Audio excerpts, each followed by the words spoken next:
અમદાવાદના નિકોલ વિસ્તારમાં રેવા ફાર્મમાં આયોજિત શક્તિ મંડળી ગરબામાં વરસાદ હોવા છતાં પણ ખેલૈયાઓ મન મૂકીને ગરબા રમ્યા।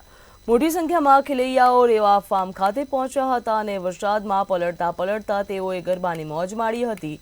ખેલૈયાઓએ 2 તાળી અને 3 તાળીના ગરબા કર્યા હતા। શક્તિ મંડળી ગરબામાં 12 વાગ્યા સુધી ડીજે ઉપર ગરબાનું આયોજન કરવામાં આવ્યું હતું। ત્યારબાદ અહીંયા મંડળી ગરબાનું પણ આયોજન કરવામાં આવ્યું હતું। એટલે વરસાદ હોવા છતાં પણ ખેલૈયાઓ મન મૂકીને ગરબા રમ્યા।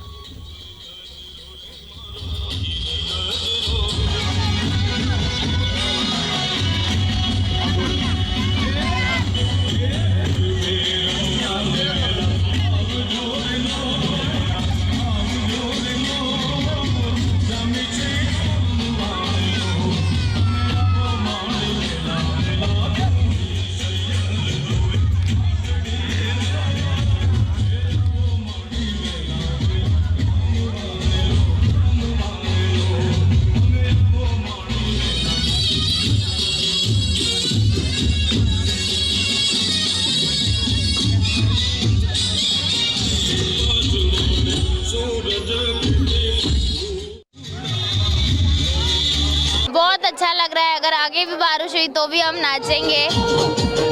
और क्या अभी मतलब बहुत तेज बारिश हो रही है, क्या प्लान क्या है? यही बस नाचने का, गरबा करेंगे हम सुबह तक। ऐसा बारिश होगी तो भी करेंगे। ગરબાને બહુ ઉત્સાહ છે। વરસાદમાં ગરબા ગાવા ટ્રુ ગરબા લવર જ આવી શકે, બીજા કોઈ ના આવી શકે। એક બાજુ વરસાદ છે, એના વિશે શું કહેવું? વરસાદ આટલા સમયમાં પહેલાં ક્યારે પડ્યો નહોતો, બટ રિસેન્ટલી આ વરસાદ છે તો બી ગરબા ગાવા આવ્યા, તો બહુ બેસ્ટ મોમેન્ટ છે વરસાદમાં ગરબા ગાવા। એકદમ અલગ જ એક્સપિરિયન્સ છે। તો સમથિંગ આટલા વર્ષમાં આ વર્ષે વરસાદ છે તો આ એક્સપિરિયન્સ માણવો જોઈએ। માં અંબાની આરાધના કરવાનો આજે 7મો દિવસ છે, એટલે કે 7મું નોરતું છે। ત્યારે અમદાવાદના નિકોલ વિસ્તારમાં રેવા ફાર્મમાં જે શક્તિ મંડળીના ગરબા થઈ રહ્યા છે, ત્યાં આપ જોઈ શકો છો કે વરસાદની શરૂઆત થઈ ગઈ છે અને ચાલુ વરસાદમાં અત્યારે હાલ ખેલૈયા જે છે તે ગરબા કરી રહ્યા છે।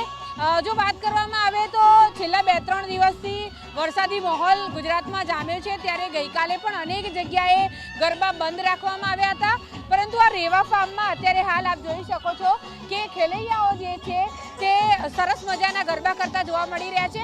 અલગ અલગ પ્રકારની ચણિયાચોળી પહેરીને ખેલૈયાઓ જે છે તે અહીંયા આવી પહોંચ્યા છે અને વરસાદ પણ વરસી રહ્યો છે। છાંટાની શરૂઆત થઈ ચૂકી છે અને ઝીણો ઝીણો ઝરમર વરસાદ વરસે છે, તેમ છતાં પણ ખેલૈયાઓનો ઉત્સાહ જે છે તે જોવા મળી રહ્યો છે। અહીંનું જે એમણે આયોજન કર્યું છે, જય કિશનભાઈ, આપણે એમની જોડે વાત કરીશું। જય કિશનભાઈ, વરસાદે તો હવે શરૂઆત કરી દીધી છે, તેમ છતાં પણ ગરબા થઈ રહ્યા છે, હવે શું આયોજન? આમ તો કાલના ગરબા બધી જગ્યાએ મોસ્ટલી કેન્સલ હતા, પણ આજે આપણે ગરબાનું આયોજન કર્યું છે। પૂર અમદાવાદમાં મોસ્ટલી બધી જગ્યાએ ગરબા કેન્સલ થયા છે, પણ તમે ખેલૈયાઓનો ઉત્સાહ જોઈ શકો છો। ચાલુ વરસાદમાં બી ખૂબ જ સરસ રીતે બધા તૈયાર થઈને આવ્યા છે અને ખૂબ જ સરસ રીતે એન્જોય કરી રહ્યા છે ગરબા।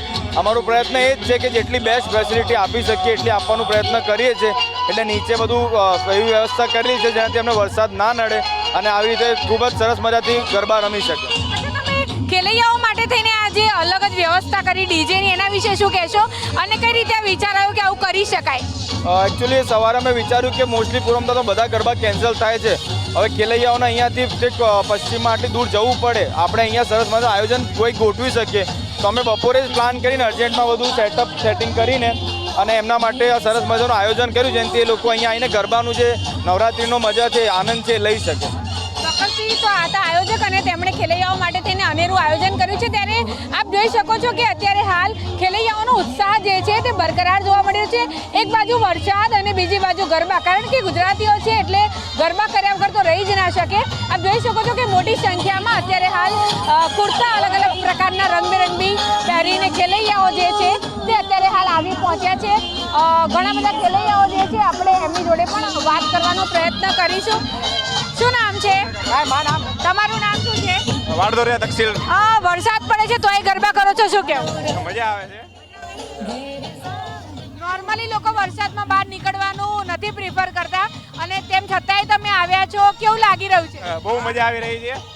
તે અહીંયા રેવા ફાર્મ ખાતે પહોંચ્યા છે અને આજના આયોજન વિશે જણાવવામાં આવે તો આજે અહીંયા આવી રીતે ડીજેનું આયોજન છે 12 વાગ્યા સુધી અને ત્યારબાદ મંડળી ગરબાનું પણ આયોજન છે અને એ પણ અહીંયા બહાર ફાર્મની બહાર જ થવાના છે। એટલે જે ખેલૈયાઓને ગરબા કરવા છે, વરસાદ નડી રહ્યો છે, તેઓ અહીંયા આવીને ગરબા તો કરી શકે જ છે. કેમેરા પર્સન કેતન શ્રીમાળી સાથે અનિતા પરમાર, મંતવ્ય ન્યૂઝ, અમદાવાદ.